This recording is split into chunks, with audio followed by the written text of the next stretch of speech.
Greetings, class, and welcome to our last unit of the year, chordates.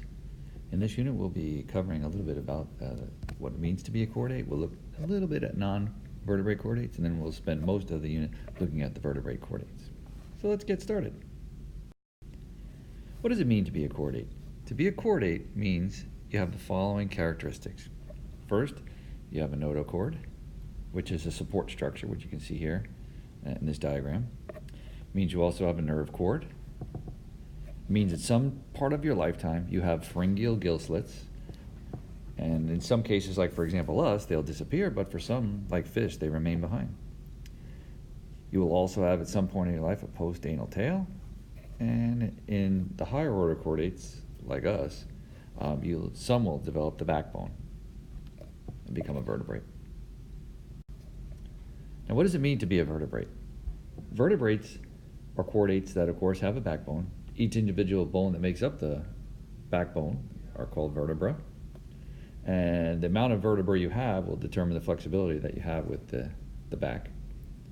And what is a vertebra?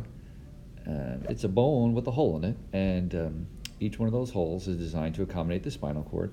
Collectively together, they make a very flexible column that allows for a wide range of motion in the organism. The backbone is part of what's called the endoskeleton, which is of course, the skeleton on the inside, which is designed to give shape to the organism, allow place for the muscles to attach, and also protect the internal organs. Vertebrates also have the ability to affect their temperature, either through behavior or through internal structures. If behaviors are what are used to control their temperature, we might call them an ectotherm, because ectotherms don't have a true way to regulate their body temperature. Their lifestyle is what they have to depend on, because if it gets cold or it gets hot, their body temperature will change to that of their environment. So by behaviors, like for example, hiding in a cave or basking in the sun, these organisms can affect their temperature in such a way to maintain homeostasis, but they cannot do it internally. We call these organisms cold-blooded, which is ironic because they don't really like cold blood. The other group of organisms are organisms like us that have the ability to maintain their own internal temperature through physiological structures and physiological mechanisms. We call these organisms warm-blooded, or again, endotherms. These organisms can regulate their own body temperature, really pretty much regardless of the temperature outside. They have different features like fur or blubber, the ability to sweat or pant. See, these kind of structures and mechanisms aren't necessarily available in the ectotherms, so of course they're pretty much dependent on behavior and lifestyle adjustments to the environment to maintain their temperature. Now, we talked about this earlier when we talked about evolution, but remember, vertebrates share a similar evolutionary development, and we looked at that when we talked about Darwin. We looked at homologous structures, we looked at embryology, remember we looked at analogous structures, all that kind of stuff. So I just wanted to re-emphasize here, because in this particular image here, you can see down below homologous structures that have evolved over time to serve different functions, but you can see the similarity in the structures.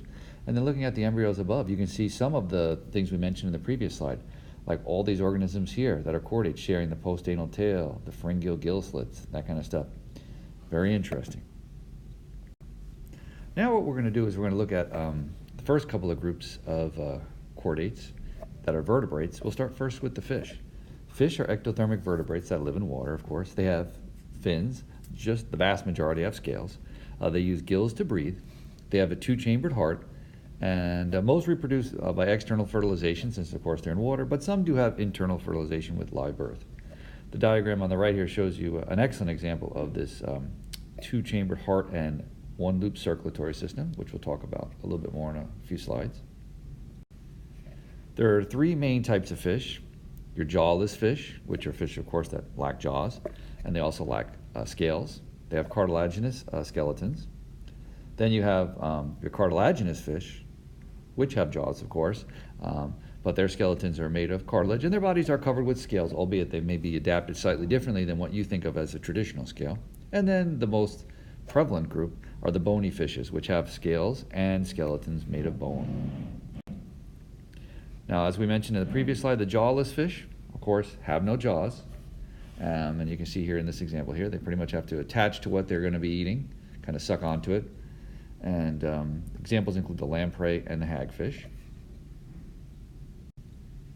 And then, of course, here's a nice slide here that you can look over that shows the evolution of the jaw as it developed, the early fishes that had no jaw, and the beginnings of the development of the jaw, and then eventually the fully fleshed out jaw like we see in modern fish.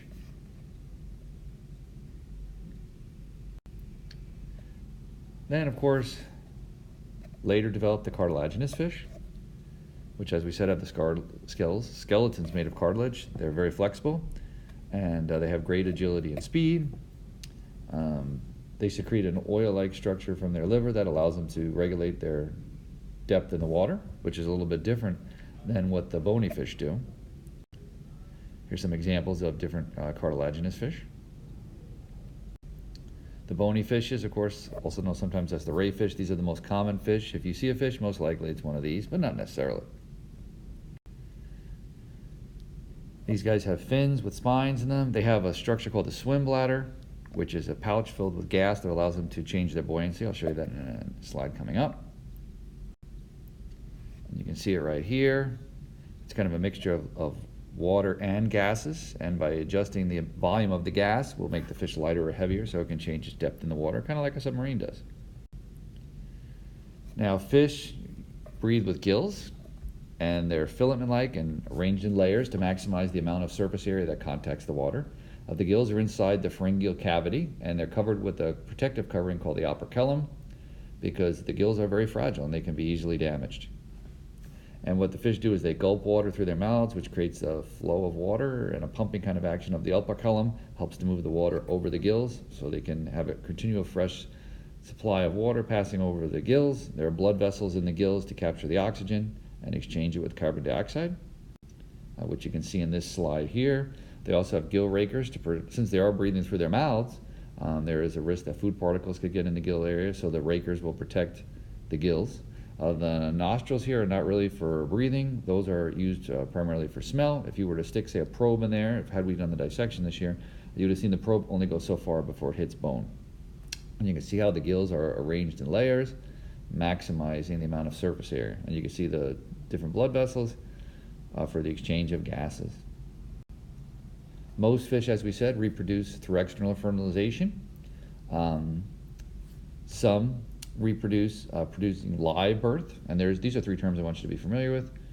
Some organisms, some fish, like for example sharks, some shark varieties are viviparous, which means they produce live birth. Some lay eggs outside their bodies, and they develop externally. We say those are oviparous. Some have eggs inside their bodies. We call those ovoviparous organisms.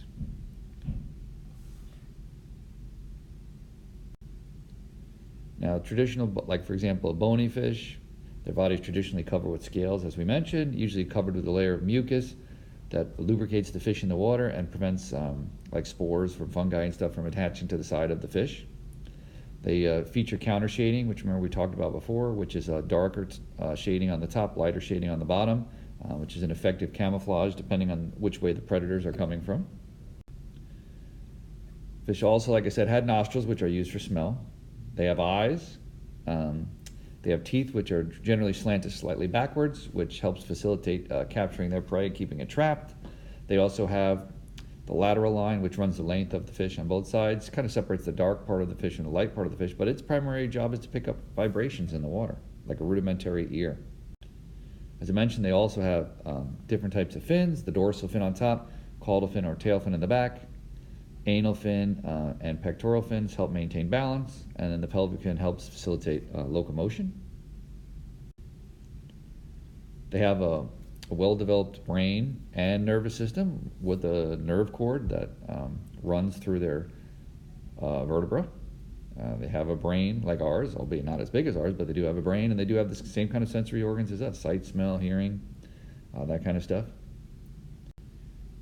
Looking at a fish brain, here's some of the main components: the olfactory bulb, which is for smell, the cerebrum, which processes thinking, the optic lobes, which connect to the eyes for sight, cerebellum for motor control and movement, and the medulla oblongata, which helps maintain homeostasis and controls the functioning of the internal organs. Fish, as we mentioned, do have a circulatory system. It's closed.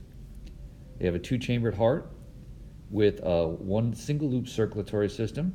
It's not a very efficient system because the heart, since it has only two chambers, there is a lot of mixing of good and bad blood, so to speak.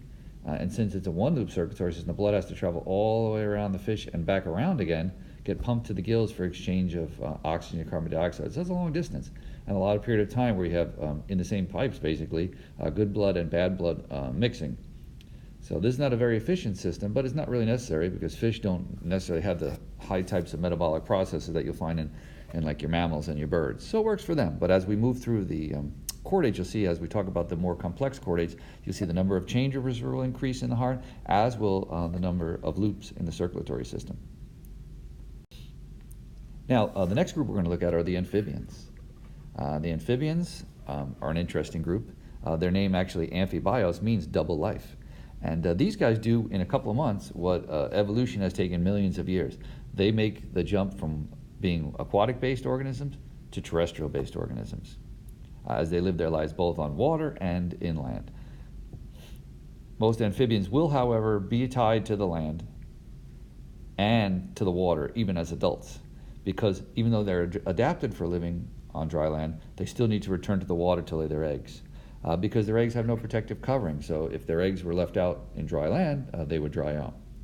The larval stage of an amphibian is basically almost a fish. It's completely adapted for living in water, including gills and a tail.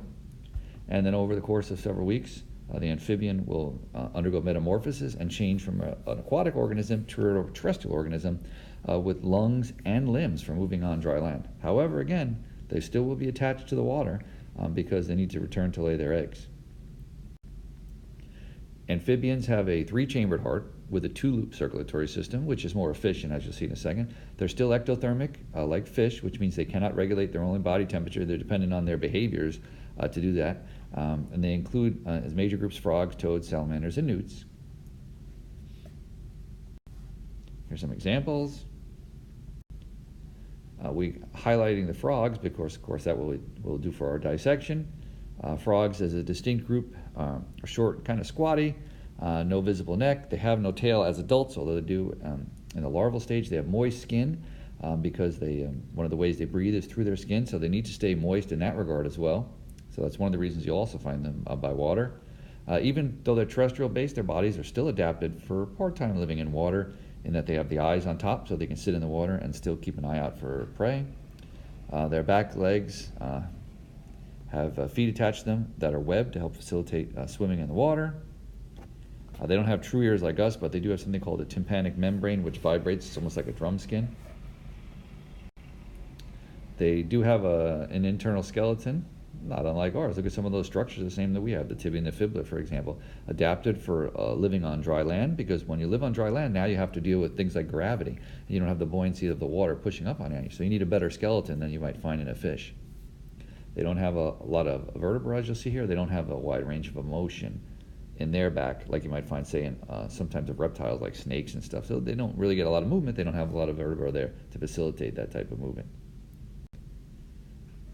Frogs, can generally breathe three ways. They can breathe with their lungs.